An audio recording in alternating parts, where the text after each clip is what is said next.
O homem é, por natureza, um animal político.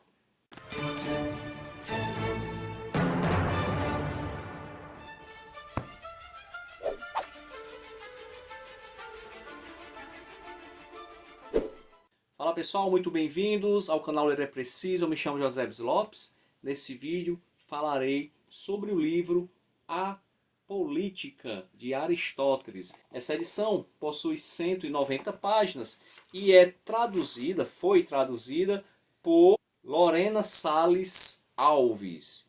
O livro A Política de Aristóteles, filósofo grego da antiguidade, quarto século antes de Cristo, é considerado uma das principais obras da filosofia política ocidental. Aqui o livro é dividido em 8 partes, que ele chama de livros, livro 1, livro 2 e assim sucessivamente. No livro 1, Aristóteles define que o homem é um animal político e ele só consegue atingir o seu ápice de desenvolvimento quando ele se organiza em sociedades. Daí você tem o Estado. O Estado, digamos que seja a evolução natural da essência humana. É a forma onde o homem, como indivíduo, ele consegue atingir uma vida plena e virtuosa. É uma evolução de comunidades menores, como a família, como a aldeia. Ele também discute as relações entre governantes e governados e também sobre a escravidão, inclusive o papel da escravidão na economia.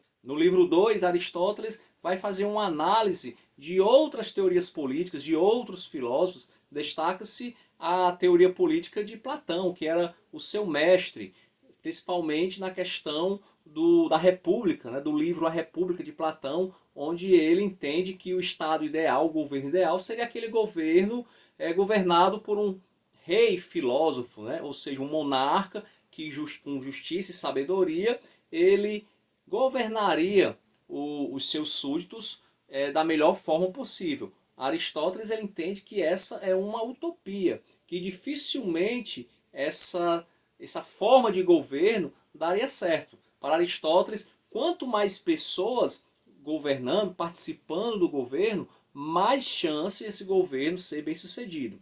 Aristóteles também vai analisar alguns governos reais daquela época, como por exemplo nas cidades-estados de Esparta e de Creta.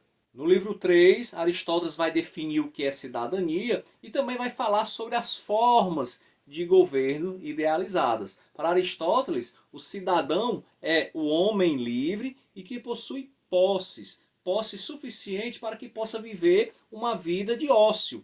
E nesse ócio ele ter tempo para estudar e também para se inteirar das questões do governo, não só votar ou ser votado, mas também participar ativamente da administração. Então estaria fora da cidadania as mulheres, os escravos, os estrangeiros, até mesmo os camponeses, porque apesar de serem homens livres, eles não teriam tempo para se dedicar a governar. Ou seja, para Aristóteles é necessário que o cidadão ele tenha tempo para poder participar ativamente. Para Aristóteles, a cidadania é muito mais do que um direito, não é um direito, e sim uma obrigação moral. Aristóteles também vai falar sobre 3 formas de governo, que ele considera como formas idealizadas. A primeira, a monarquia, ou seja, onde um monarca ele vai governar em prol, em benefício de todos, para o bem comum. Temos a segunda forma de governo, que seria a aristocracia, onde poucos homens virtuosos governariam em prol do bem comum. E a terceira forma idealizada seria a politeia, ou a república, onde a maioria governaria em prol de todos. Porém, Aristóteles fala que essas 3 formas idealizadas elas podem sofrer degenerações, podem sofrer corrupções. A corrupção da monarquia seria a tirania, onde esse rei, ao invés do bem comum, procuraria apenas realizar ou satisfazer o seu interesse próprio. A degeneração da aristocracia seria a oligarquia, onde essa classe social mais rica governaria apenas em benefício da própria classe mais rica, esquecendo as demais classes. E a deformação da república, da politeia, seria a democracia. Aristóteles faz uma crítica à democracia na medida em que ela é um governo onde as massas sem virtudes, elas não pensam no bem comum, mas pensam apenas também nos seus próprios interesses. Então, qual seria a melhor forma de governo, segundo Aristóteles? Segundo o filósofo, a melhor forma de governo seria a politeia, a república. Por quê? Porque é um sistema misto entre a oligarquia e a democracia. É um sistema que busca o equilíbrio. Ela não permite que uma classe social governe de forma excessiva sobre outra classe. É um sistema de governo que busca a estabilidade. E para isso é de fundamental importância a classe média. Para Aristóteles, a classe média é o ponto de equilíbrio da politeia, porque não vai estar tanto inclinada ao governo com os ricos e também não vai estar tão inclinada às revoluções com os pobres. É no livro 4 que Aristóteles vai falar sobre a melhor forma de governo, a politeia.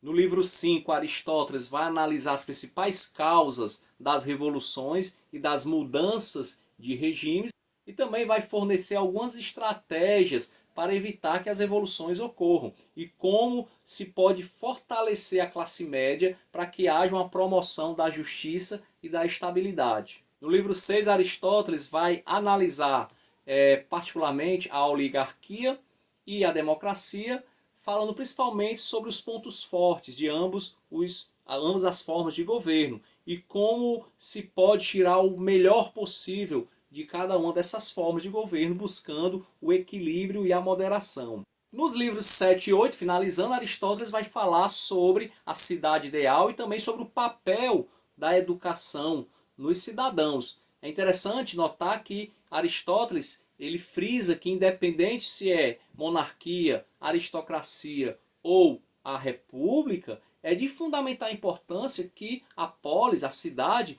possua cidadãos virtuosos.